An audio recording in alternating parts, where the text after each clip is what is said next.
आत्ता शरद पवार साहेबांची मार्कडवाडी येथे सभा संपन्न झाली। सभेच्या दरम्यान प्रास्ताविक केलेले नानासाहेब मार्कड आपल्यासोबत आहेत। त्यांनी प्रास्ताविकादरम्यान अत्यंत गंभीर आरोप केलेले आहेत। आपण त्यांच्याकडूनच जाणून घेऊया नेमके त्यांच्या आरोपाचं स्वरूप काय। मार्कड सर, आपण प्रास्ताविक केलं, माजी आमदार सातपुतेंच्या कामकाजावर आपण गंभीर आरोप केले, नेमकं काय आरोपाचं स्वरूप? नाही, जो मार्कवाडी गावाचा आक्रोश आहे आणि त्या आक्रोशाच्या दरम्यान पर्यंत सुद्धा आम्ही त्यांना काही बोलत नव्हतो, परंतु वास्तविक पाहता राम सातपुते यांना मार्कवाडी गावामध्ये 1003 आणि माननीय उत्तमराव जानकर साहेब यांना 843 मतदान पडलेलं आहे। जवळपास 160 मताधिक्याने ते अधिक या गावामध्ये त्यांनी मार्कवाडी गावामध्ये येणे किंवा हे लोक माझ्या पाठीमागे आहेत, लोकांचं काही प्राबल्य दाखवणं, अशा प्रकारची कोणतीही कृती न करता मीडियासमोर फक्त एकच सांगितलं की मार्कवाडी गावामध्ये मी 21,89,00,000चं काम दिलेलं आहे। सर्व जनतेला आपण समजू शकतो की या ठिकाणी त्यांनी जे काम केलेलं आहे ते काम प्रत्यक्षात झालेलं पाहिजे। त्यांनी एखादी योजनेसाठी काम प्रस्ताव पाठवलेला आहे, ते काम होऊ शकत नाही ना। प्रत्यक्षात झालेली त्यांची यादी माझ्याकडे आहे, अतिशय जबाबदारीपूर्वक मी या ठिकाणी सांगत आहे की त्यांनी मार्कवाडी गावात यावं आणि त्यांची यादी त्यांच्याच हातामध्ये असणारी घ्यावी आणि त्यांनी ग्रामस्थांना नेऊन दाखवावं की हा बंधारा आहे, हा बंधारा मी केलेला आहे आणि तो मी त्या ठिकाणी टाकला आहे। त्याच्यामध्ये 75 लाखाचा त्यांनी आकडा टाकलेला असला किंवा 45 लाखाचा आकडा टाकला असेल तर हे माझं काम पूर्ण आहे असं काम दाखवलं पाहिजे। जे काम आज प्रत्यक्षात मार्कवाडीच्या भूमीवर दिसतच नाही, ते काम मार्कवाडीची जनता कोणत्या आधारावरती काम झालं हे गृहीत धरेल, हे साधा प्रश्न आहे। अशा प्रकारचं कोणत्याही प्रकारचं काम झालं नाही।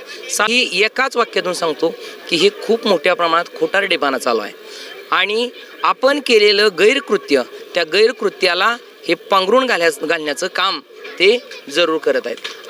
अशा प्रकारचा प्रयोग की मी कोणती तरी योजना दिलेली आहे अशा प्रकारचं सांगणं हे अतिशय गैर आहे। ही वाढी होती, आपण या विषयावर बोलूच आहे, पण त्यांनी जे दावा केला 21 कोटी रुपयाच्या कामाचा, त्याची सद्यस्थिती या ठिकाणी त्यांनी 21,89,00,000ची कामं केलेली नाहीत, हे मात्र मी ठामपणे सांगू। कारण त्यांनी जे पत्रिकेमध्ये छापलेले नाव आहेत, जे 2 बंधारे दाखवले ते बंधारे नाहीतच। जे 8 ते 10 लोकांच्या दारामध्ये स्ट्रीट लाईट उभा केली, त्या प्रत्यक्षात त्या घरी मी नेऊन दाखवतो ना की तुमच्या दारामध्ये कुठे स्ट्रीट लाईट दिसते तुम्हाला। अशा प्रकारची अनेक काम आहेत की त्यांनी अशा प्रकारचे काही काम असे आहेत की मार्कवाडी गावाचा जो महसूल विभाग आहे, म्हणजे जे गावाची आकार आहे, त्या आकारामध्ये त्या रस्त्याचं कामच झालं नाही। तिथं मार्कवाडी जनता ये जा करत नाही, त्या रस्त्याचं नाव सुद्धा टाकावं त्या ठिकाणी। म्हणजे उदाहरणार्थ मार्कवाडी फोंडशिरस पासून एखाद्या वस्तीवर रस्ता जातो, पण तो मूळ रस्ता छोटा रस्ता तो मार्कवाडी फोंडशिरस पासून मार्कवाडीला येतो, तर तेही नाव मार्कवाडी कामामध्ये टाकलेलं आहे की तिथं मार्कवाडीचा एकही ग्रामस्थ ये जा करत नाही, त्याची शेती नाही किंवा ये जा करण्यासाठी प्रमुख रस्ता म्हणून सुद्धा त्याचा उपयोग केला जात नाही, अशी सुद्धा कामं टाकली। ते बोर्ड लावून किंवा हे आकडेवारी जाहीर करून दिशाभूल करतायत। हे अतिशय आपण केलेल्या क्रूर कर्माची झाकण करण्यासाठी ही केलेलं कृत्य असतं, परंतु महाराष्ट्र आहे, हा महाराष्ट्रातील जनता अशा प्रकारच्या गोष्टीला बळी पडत नसते। हे गाव क्रांतिकारकांचं गाव आहे, हे गाव अशा प्रकारची ही भूमी हे असे अन्याय सहन करू शकत नसते। तुम्ही आता सांगत होता त्यांनी जे आरोप केला की इथं 70 वर्षात पाठीची खडीची 2 पाटे पडले नाहीत, त्याबद्दल सांगा। नेमकं मागच्या 70 वर्षात मार्कवाडी गावात काय विकास झाला नाही का, कशा प्रकारचा विकास? आता आपण सर्वजण आलेला आहे, तिथं ग्रामपंचायतीचं कार्यालय तुम्हाला दिसते, खूप मोठा विकास हे सगळं विजयसिंह मोहिते पाटील यांच्या कृपेमुळे झालेलं आहे। सर्वात महत्त्वाचं मला या ठिकाणी सांगायचं आहे की हे चॅनलचे जेवढे लोक पाहत असतील त्या सर्वांनी आपलं गाव 1992-93 साली काय अवस्था होती हे प्रत्येकानं पहा, कारण प्रत्येक गावाचा विकास हा दरवर्षाप्रमाणे वाढत जात असतो। 1992-93 साली माळशिरस तालुक्यातील सर्वात मोठी योजना, कमी छोटी लोकसंख्या असून सुद्धा विजयसिंह मोहिते पाटलांच्या कृपेमुळे गावाला मिळालेली होती। त्याची साधं टाकीचं उदाहरण आहे की आजपासच्या पंचक्रोशीमध्ये मार्कवाडी गाव जे मी सांगितलं होतं, फोंडशिरस गावाच्या अंडरमध्ये एक वाड आहे, त्या फोंडशिरसमध्ये सुद्धा एवढी मोठी पाणीपुरवठ्याची योजना होती, ती मार्कवाडी गावाला होती।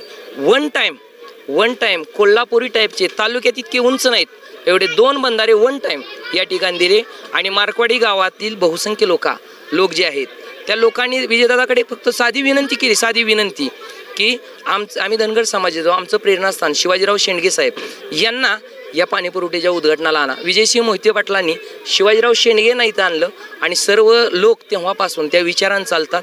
सर्व जो विकास आहे तो त्यांनी केलेला आहे. तुम्ही आज पाहताय प्रमुख रस्ते वगैरे त्यांनी केलेत.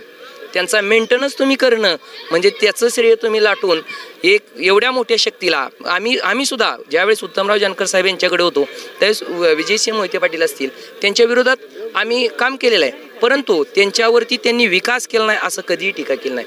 कारण जो विकास करतो तो कोणीही नाकारू शकत नसतो. शेवटचा प्रश्न, ते जे काय त्या मंदिराच्या मंदिराबाबतचे बोलतात त्या मंदिराला एवढा निधी दिला तुम्ही म्हणला, तो निधी ऍक्च्युली रुपनवर साहेबांनी मंजूर केला, त्याबद्दलचं काय तथ्य आहे? काय असतं, एखादं देवस्थान असतं आणि त्या देवस्थानामध्ये त्याची मागणी आपण ज्यावेळेस प्रशासनाकडे करत असतो, ही चांगल्या वर्गामध्ये घ्या, त्याची सुरुवात मी सांगितलं होतं. सुरुवात ही या ठिकाणी विधान परिषदेचे माजी सदस्य आदरणीय रामहरी रुपनवर यांच्याकडे आम्ही केली होती, ग्रामपंचायतीने केलं होतं, तसं लेखीपत्र आहे. आणि त्यांनी ते हे राम सातपुते यांच्या अगोदर केली होती, ते येण्याच्या अगोदर, कारण आर्जापा या अगोदर या ठिकाणी विधान परिषदेचे सदस्य होते. त्यांच्याकडे आम्ही मागणी केली होती. त्यांनी ती मागणीचा अर्ज जो आहे तो त्या ठिकाणी नेला.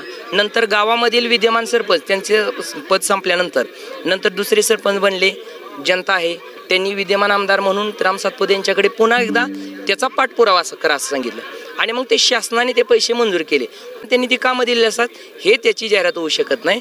तुम्ही काही मोठं काम केलं असेल आणि त्याच्याबरोबर तुमची जनताही असेल, आम्ही असं म्हणत नाही, परंतु तुम्हाला 1003 मतं पडतील एवढी जनता तुमच्याबरोबर नाही.